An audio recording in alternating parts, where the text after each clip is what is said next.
बनवायला अतिशय सोपा आणि पटकन होणारा जांभूळ हा पदार्थ आहे.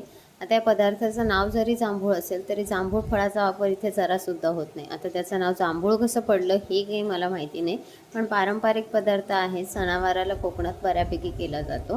पूर्वीपारची अतिशय जुनी माणसं आजही ह्या जांभूळ पदार्थाला आवर्जून करतात. आता 1 वाटी रवा घेतला आहे.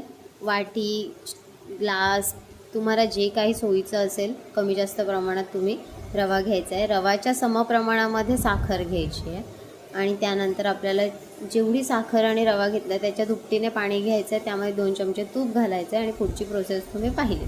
आता यामध्ये इन शॉर्ट आपण शिराच करून घेतला आहे म्हणायला हरकत नाही, पण आता त्याला असा आकार द्यायचा आहे आणि अशी गोळी होईपर्यंत आपल्याला पाक तयार करून घ्यायचा आहे.